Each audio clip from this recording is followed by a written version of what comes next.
First, a burglar broke into an escape room in Washington, stole several items, and then discovered that the room was considerably better at its job than he was. He could not find his way out, so he called 911 for help. Imagine making that call. Hello, police. I have committed a burglary and I would now like to use my complimentary hint. He eventually found the exit and ran directly into the responding officers. Congratulations, sir. You solved the room and unlocked the bonus level. Jail. Next, an Ohio bank robber wrote his demand note on the back of a motor vehicle document containing his full name and address. The teller noticed the information and reportedly called him Michael while handing him the money. That was not friendly customer service, that was foreshadowing. If your anonymous robbery includes your contact information, you are not a criminal mastermind. You are a rewards member. Meanwhile, in Germany, a brand new fire station burned down. This was not just any fire station, it was a fire station built without fire alarms because experts decided they were unnecessary. At a fire station. The fire destroyed nearly a dozen emergency vehicles and caused millions in damage. Somewhere the person who rejected the alarm system is quietly removing sound judgment from their resume. Council workers in England painted "School keep clear" across a residential street, a strong safety message except the school had moved 15 years earlier. The marking was also placed directly outside someone's house. The council corrected the mistake by covering the words with black paint, although the message remained visible. So the street now has a warning for a school that no longer exists beneath paint that failed to hide it. That is not municipal planning, that is archaeology without a budget. In Florida, police were searching for a man with outstanding warrants. When officers checked Facebook for information, they discovered that he was using his own wanted poster as his profile picture. That is not hiding, that is personal branding with a case number. Police found him sleeping in his brother's house. While he was getting dressed, the bag of marijuana reportedly fell from his clothing, producing an additional charge. Even his pants had decided to cooperate with the investigation.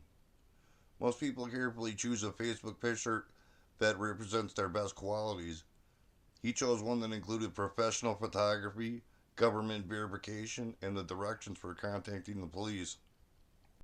In Manchester, police published a Facebook appeal asking the public to help locate a wanted woman. The woman found the post and entered the comments herself. Her entire contribution was, "Hey guys." Police later found her hiding beneath a pile of children's toys. She treated an active police search like a group conversation and an arrest like a game of hide and seek. She lost both. There is a certain confidence required to greet the people searching for you from the post they created to find you. There is considerably less confidence involved in responding by becoming part of the toy collection. At least you remain consistent. A man in Colorado approached the Commerce City Police Department because he wanted to work with them. Unfortunately, he reportedly had 6 pages of criminal history and an active warrant. He also applied to participate in the police ride along. Police completed the background check and arrested him. While being escorted to booking, he reportedly asked whether the arrest would damage his employment chances. That is optimism unsupported by market research. He arrived hoping to wear handcuffs professionally and left wearing them personally. Technically, he did receive a police ride. The destination was simply different from the one he expected. His application was unsuccessful, but the department did find an immediate position for him in the criminal justice system. In Minnesota, a driver was taking a road examination at the Chaska License Center. During the test, the driver reportedly confused the accelerator with the brake, struck two parked vehicles, and crashed directly into the examination building. Nobody was injured. The employee whose desk was located behind the damaged wall happened to have the day off. The driver was told the examination would need to be taken again. At that point, the building had already submitted its evaluation. Most driving examinations require parallel parking, signaling, and controlled stopping. This candidate introduced a new section called structural impact. The good news is that the driver reached the license center. The less encouraging news is that the vehicle entered without using the door. The official social media account for United States Strategic Command once published a mysterious sequence of letters and punctuation. Because this organization oversees the country's nuclear forces, people naturally wondered whether the message was a secret code, a warning, or the beginning of an international incident. The real explanation was more powerful.